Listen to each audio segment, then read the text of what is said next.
Hey everyone, just another quick aquascaping update to tell you what I forgot to talk about before in my last two videos. Actually the last videos when I added something to the tank.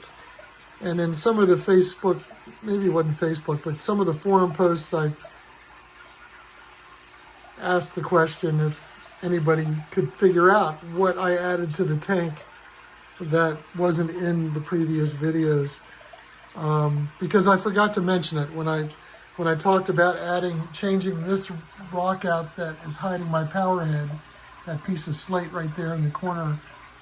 I had another rock that was pretty ugly that I didn't like there. Well, it's not ugly, it just didn't match what I want.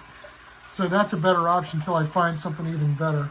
But I wanted to talk about the other change I made was I took these freshwater mussel shells that I found on the bank.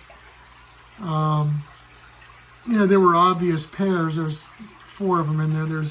I just showed you 2. There's another big one back there and then a little one there. I wanted to show you those, and what I did was I glued them together with super glue, and to keep them from floating, I put a little river cobble inside them. And then I buried them and then added them to the tank. I just think it gives a little more character. You'll notice a lot of old Asian clam shells. You see them in the river a lot, so I've been collecting them and adding them. And trust me, there's a lot more of them in the gravel. This tank does not, even though it has a lot of those little shells, it's nothing like the river. The river's twice as many per this volume of bottom. I do have a live, it came in with my plants. There's a live Asian clam right there, and I thought I only had one until I found out another one. I guess when I was moving the gravel around, another one appeared, and I think they came in the roots of the river, of the water stargrass that I collected. So you can see there's 2 of them there. Those were not glued together. Those are actual live clams, and I don't know how long they'll live in my tank. But they've been in the tank for several months, and they're not, if they were dead, I could pull them apart easily. They are well alive. And tank are all out front and center and ready for me to feed them. That's why they're all hanging out. They're all looking pretty good. Anyway, just wanted to give you one more river tank update. If anything changes or something fun happens, then I'll come back with an update in a while. But this is the latest news on this tank.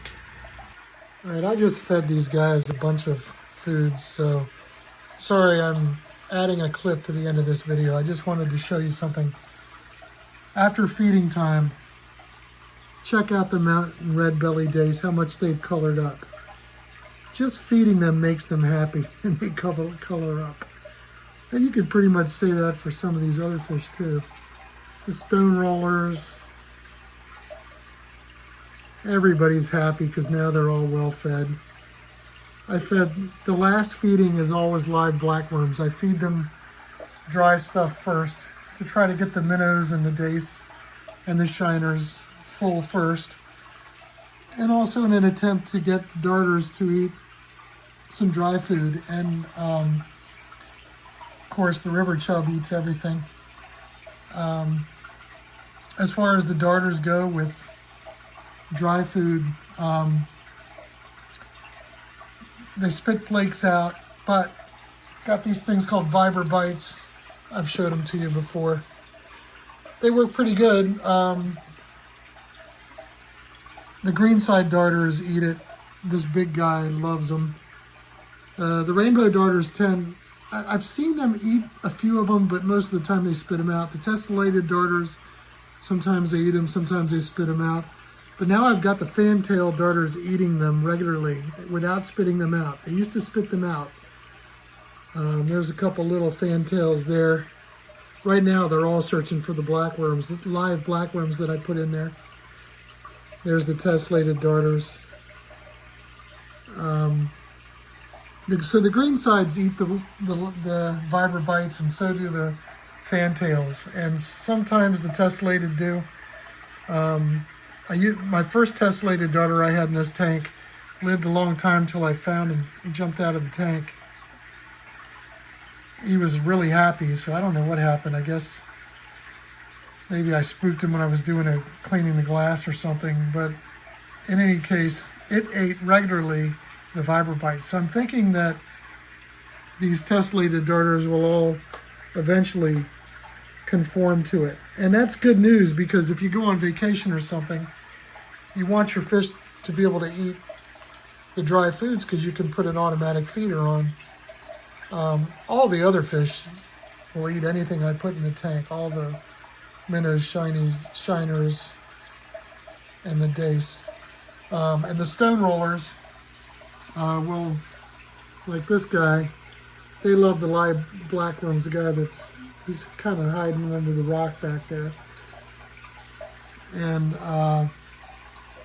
they'll eat anything too, but they really especially like the blackworms, and then they will eat the algae off the rocks and the walls. So they're really good cleanup crew. I just thought I'd point that out after feeding them. Look how much some of these mountain red belly dace have colored up. They're just a beautiful fish. And when they get in their spawning colors, they'll get like that, plus their fins turn really bright yellow. They're a beautiful sight. Nature's jewels. Okay, until next time. See you later.